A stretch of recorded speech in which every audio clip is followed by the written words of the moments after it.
Top 5 des cartes Pokémon les plus sous-cotées pour moi en ce moment, que je vais probablement me prendre ou pas. Voilà, ça dépend, mais bon, c'est mes cibles en vue, donc voilà, je vous partage, c'est la série qu'on fait en ce moment, vous kiffez, je kiffe, tout le monde kiffe, et on est super heureux.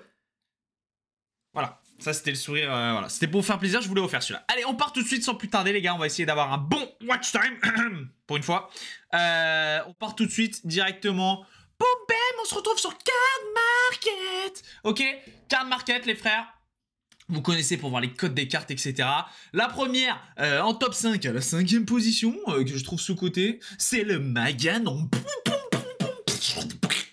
Je suis peut-être un petit peu trop ambiancé. Comme vous pouvez le voir, on a un graphique qui nous montre que on monte juste en flèche. Ok, non, je me calme. Mais attends, je me mets là, comme ça tu me verras, tu verras mieux la carte. Le graphe, on s'en bat les steaks du graphe. Moi, je vous dis juste, les frères. De toute façon, c'est un graphe, frérot, et ça a pris 50 centimes, s'il te plaît. La carte, elle vaut 4 balles. Elle est magnifico del Tomino. Pourquoi est-ce qu'elle est magnifique, frérot? Bah, pour moi, déjà, c'est un des Pokémon de mon enfance. Magmar et le fameux... les câbles. Même s'il y a écrit Magmortar, on s'est compris. On s'est compris, c'est une carte qui est magnifique. C'est une carte, c'est ce qu'on appelle les AR, si je ne me trompe pas. Et pour moi, et on va le voir beaucoup dans cette série de vidéos, c'est que les AR, les gars, beaucoup de gens dorment dessus. Et je pense qu'on va tous se réveiller un jour en se disant « Wesh, les AR, c'est pas cher, c'est trop bien ». Alors oui, beaucoup de personnes en ont, il y a moins de rareté que les secrètes, les alternates, etc. D'ailleurs, dites-moi, c'est quoi la différence entre une alternate et une AR? Voilà, petit quiz dans les commentaires, parce que je me suis toujours posé la question et j'ai jamais fait la recherche, donc dites-moi, si jamais vous savez. Prends le temps d'écrire ça. Bref, du coup, voilà, moi je pense qu'on est beaucoup à dormir dessus, et moi le premier, et c'est pour ça que maintenant vraiment, bah, avec un moindre budget, tu peux, pour moi, créer une collection trop belle. Qu'est-ce que tu t'en bats les steaks, mec, que bah, y ait peut-être 20, 25%, 50% de plus de drop de cette carte qu'une secrète alternative. Ou, enfin voilà... Je veux dire, ce que je veux dire, c'est qu'on s'en fout qu'il y ait 1000 fois plus d'exemplaires de ta carte que cette carte-là. On s'en fout, tu vois, juste si elle fait kiffer, mec, collectionne-la. Et moi, c'est vraiment le but de la collection pour moi. C'est vraiment ça. Même si, du coup, moi, j'ai une collection éclatée, les mecs. Éclater ma collecte, mais parce que j'ai trop ouvert en fait, j'ai pas collectionné de cartes à l'unité, j'essaye de m'y mettre avec cette petite série. Et on part tout de suite du coup en top 4 avec le Steelix de la série Faille Paradox qui avait été boudé, hein, qui avait été pas mal boudé, elle avait même été boudère, elle a été boudère hein, cette série, lui-même le petit humoriste boudère qui arrivait et qui l'a boudé lui-même.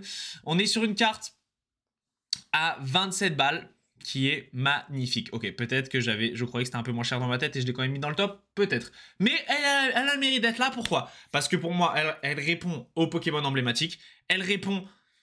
le design, incroyable. Incroyable, frère. Enfin, le Pokémon, il est dans son activité. Zarma, c'est une grue. C'est une grue. Steelix, là, c'est une grue. Il a quelqu'un sur la tête. Enfin, 27 balles, pour moi, c'est ok. Après, quand ça commence à monter au-dessus de 27 balles, j'irai pas la chercher, perso. Mais pour moi, ça, c'est des cartes qui, je pense, avec la grosse hype qu'il va y avoir en 2025, en fait, ça va faire rentrer beaucoup de collectionneurs dans le marché Pokémon. Marché, ouais, on est juste dans un supermarket. Mais ça va faire rentrer beaucoup de gens, même les gens là qui s'abonnent et qui regardent les vidéos, dans ce truc Pokémon. Et même moi, j'ai commencé les vidéos Pokémon maintenant. Et je pense que ces jeunes collectionneurs, y compris moi du coup, on va se rendre compte au bout d'un moment que, bah, en fait, c'est trop bien les AR, parce qu'il y a du détail, parce que le Pokémon est mis dans une situation cool, les graphiques ils sont trop cool, et surtout c'est à des prix qui sont raisonnables. On va le voir après, là, mis à part le Steelix qui était pas mal hype d'après ce que je vois, mais je l'ai quand même mis dans le top parce que vraiment je la trouve incroyable, indépendamment du prix. Bon après ça dépasse 30 €, pour moi c'est beaucoup trop, mais... je pense que ça peut se trouver à peut-être 25 €, même 20 € en état pas dingue. C'est sûr, si tu veux pas la faire grader. Ça, c'est un petit tips, les gars. Si vous voulez pas faire grader vos cartes, n'hésitez pas à regarder les cartes qui ont des petits points blancs, des petits pets sur les coins. C'est pas très grave et la valeur diminue de malade mental. C'est normal. Donc, vraiment, si c'est juste pour du classeur, cherchez de l'état classeur. N'allez pas chercher du Near Mint. Near Mint, je crois que ça veut dire proche du 9. Proche du parfait en fait, c'est vraiment sortie de booster, donc proche de sortie de booster. Et vous, on s'en fout les gars, si vous voulez juste collectionner dans des classeurs, n'hésitez pas. Et je pense typiquement que le Steelix, on peut le trouver aux alentours, je pense, des peut-être 20 € avec des petits pets, des petits trucs. Et dans son classeur, ça se verra pas. Et elle est magnifique. Ça, c'est des petits strats qu'il faut penser, les gars. Donc déjà, abonnez-vous parce qu'il y a une vidéo par jour. En top 3, on retrouve le petit Stalgamin. Pourquoi est-ce que j'ai mis un Stalgamin, vous allez me dire, dans ce top? Bah, tout simplement parce que j'adore la carte. Je suis vraiment mon cœur entre guillemets quand enfin mon instinct mon délire à moi quand je vous choisis les cartes et quand je me choisis parce que c'est ce que moi je vais me prendre. Donc oui, je pourrais aller chercher vraiment la data, dire ouais c'est vrai que ce Pikachu alternate dans 2 jours je pense qu'il prend plus 22% en CAC 40, mais non, moi je m'en balèque, c'est vraiment ce qui moi me fait kiffer. Et là la neige, enfin pas l'animation mais la carte dans son ensemble, les détails et tout, j'aime trop, avec la petite boule de neige qu'on a juste ici, le petit Algama qui est juste mort de rire, tu vois, ça, il y a un mood, il y a un truc Pokémon.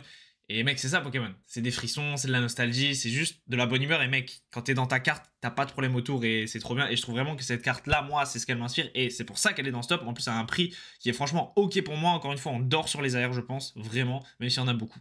C'est que mon avis, ça n'engage que moi. Et en top 2, les mecs, on est rentré sur ce symposium. En top 2, tout simplement, on a le Boscara AR, encore une fois, les gars, de la série Force Temporelle qui avait été bout d'air hein, aussi, il me semble, à l'époque. C'est, je crois, d'ailleurs, l'annonce de Force Temporelle, c'était une de mes premières vidéos Pokémon à l'époque, les gars. Voilà, j'ai une petite aparté. Pourquoi est-ce que j'ai mis les frères, moi, vous le savez, les AR, j'adore. Pokémon emblématique, pour moi, parce que bah, j'ai commencé avec les jeux sur la Game Boy et Slash DS, donc tout ce qui va être Diamant et Perle et tout, et forcément, bah, le Tortipousse, le Tiplouf, le machin, le Boscara, ça me parle et j'adore ça. On a derrière la... pas la Obali, la putain, comment elle s'appelle? Je l'ai plus, les gars. La petite souris bleue, là, j'ai plus son blaze, mais bref, j'adore quand il y a d'autres Pokémon qui viennent se mêler aux détails. T'as une grande prairie, ça inspire la nature et tout, je sais pas, j'aime trop, j'aime le mood de la carte, je vais pas me justifier, j'aime le mood de la carte, c'est un Pokémon que j'adore, qui est emblématique souvent.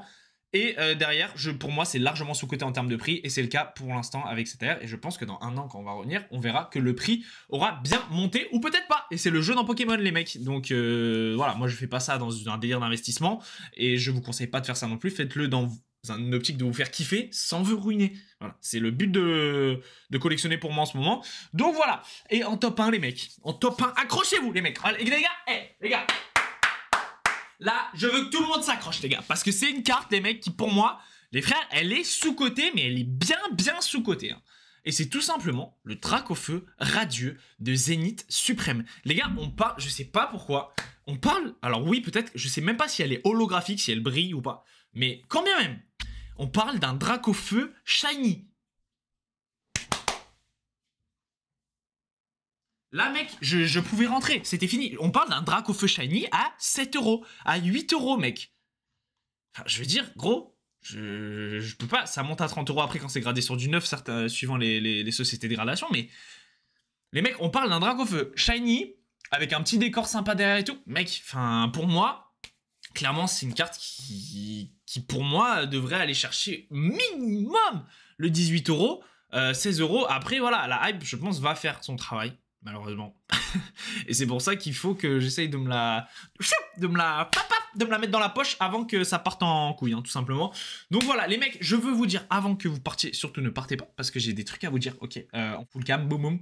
Les gars, très important, ça y est, j'ai mis le lien Discord, nanana, Discord, ça marche nickel maintenant, vous pouvez rejoindre le Discord, pourquoi? Parce que il y a mon émission, Zarma, je suis Arthur, je suis vendredi, tout est permis, frère. Vendredi, macaroni.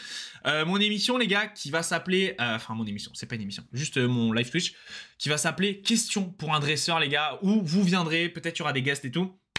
Peut-être pas pour la première édition, mais pour le futur. Vous viendrez, du coup, dans cette émission, et j'aurai mes petites fiches avec mes petites cartes, ici, où je vous dirai, excuse-moi, mais quelle est l'évolution de Obali?